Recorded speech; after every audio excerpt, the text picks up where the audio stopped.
بسم اللہ الرحمن الرحیم وَإِذْ قَالَ مُوسَىٰ لِقَوْمِهِ يَا قَوْمِ لِمَ تُؤْذُونَنِي وَقَدْ تَعْلَمُونَ أَنِّي رَسُولُ اللَّهِ إِلَيْكُمْ. This ayah belongs to Surah Saf, ayah number 5. اس کا فرسٹ پورشن ہے اس آیہ کا. اس میں اللہ تعالیٰ نے فرمایا وَإِذْ قَالَ مُوسَىٰ لِقَوْمِهِ، جب موسیٰ علیہ السلام نے اپنی قوم سے کہا یا قومی my nation لِمَ تُؤْذُونَنِي why are you causing me pain، تم مجھے تکلیف کیوں دیتے ہو جبکہ تم خوب اچھی طرح سے جانتے ہو کہ میں تمہاری طرف اللہ کا رسول ہوں، یعنی اس بات میں تمہیں کوئی ڈاؤٹ نہیں ہے. اور تعلمون مضارع ہے کیونکہ، تو اس کا کیا مطلب ہے کہ ہر گزرتے دن کے ساتھ تمہارا یقین پکا ہوتا جا رہا ہے، تمہیں کوئی شک نہیں ہے تمہیں اس بات میں، پھر بھی تم میری اطاعت نہیں کرتے. اور بالکل نیکسٹ آیہ میں سورہ صف میں اللہ تعالیٰ نے ذکر کیا وَإِذْ قَالَ عِيسَىٰ ابْنُ مَرْيَمَ، جب عیسیٰ ابن مریم علیہ السلام نے فرمایا یا بنی اسرائیل انی رسول اللہ علیکم، کہ بنی اسرائیل کو ہی مخاطب کیا اور فرمایا کہ یقیناً میں تمہاری طرف اللہ کا رسول ہوں. موسیٰ علیہ السلام کو بنو اسرائیل نے ایٹ لیسٹ رسول مانا، جبکہ عیسیٰ علیہ السلام کو وہ رسول بھی نہیں مان رہے تھے، یہاں تک کہ عیسیٰ علیہ السلام کو کہنا پڑا یقیناً میں تمہاری طرف اللہ کا رسول ہوں. ٹھیک ہے، they are not believing taking him as a messenger.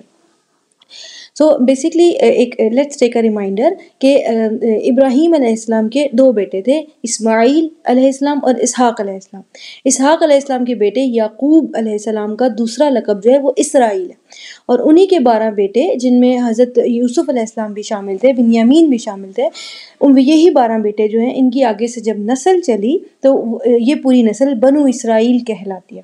یہ انہی کی طرف اللہ تعالیٰ نے ان کو فرعون کے جبر سے نجات دینے کے لیے اللہ تعالیٰ نے موسیٰ علیہ السلام کو رسول بنا کر بھیجا. لیٹر آن اللہ تعالیٰ نے انہیں موسیٰ علیہ السلام کے تھرو تورات بھی عطا کی. پھر یہ موسیٰ علیہ السلام کے جانے کے بعد نبی در نبی کا سلسلہ اس قوم میں رہا، حتیٰ کہ ایٹ دا اینڈ اللہ تعالیٰ نے آخری رسول اس قوم کی طرف بھیجا.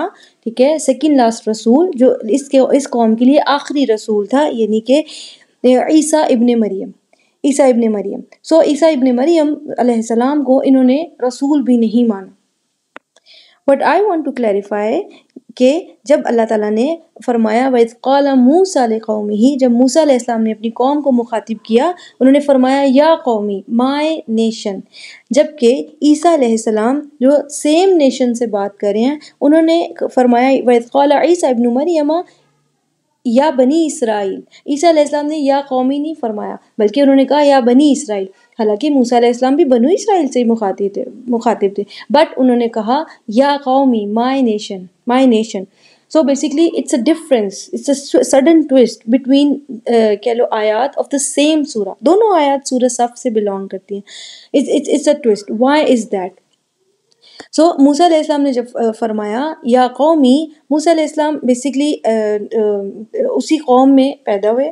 موسیٰ علیہ السلام جو تھے بنو اسرائیل کی ایک فیملی سے بلانگ کرتے تھے. انہوں نے فرمایا یا قومی مائی نیشن، جبکہ عیسیٰ علیہ السلام جو ہے ان کی ولادت بغیر باپ کی ہوئی. قوم کا جو لقب ہے وہ بیسکلی باپ کے نام سے پہچانا جاتا ہے. So it's the elegance of speech کہ اللہ تعالیٰ نے عیسیٰ علیہ السلام کے لیے فرمایا یا بنی اسرائیل. وَإِذْ قَالَ عِيسَىٰ ابْنُ مَرْيَمَ یا بنی اسرائیل، انہوں نے یا قومی نہیں کہا. پھر اس میں ایک اور بھی ریزن ہے کہ کیونکہ یہ لوگ عیسیٰ علیہ السلام کو رسول بھی نہیں مان رہے تھے. ٹھیک ہے، ان کو یہ کہنا پڑا کہ یقیناً میں رسول ہوں، اور ایڈمٹ بھی نہیں کر رہے تھے. سو ایسے موقع پر عیسیٰ علیہ السلام نے ان کو ان کی لینیت سے پکارا، یعنی کہ ان کے باپ دادا کے نام سے یا بنی اسرائیل.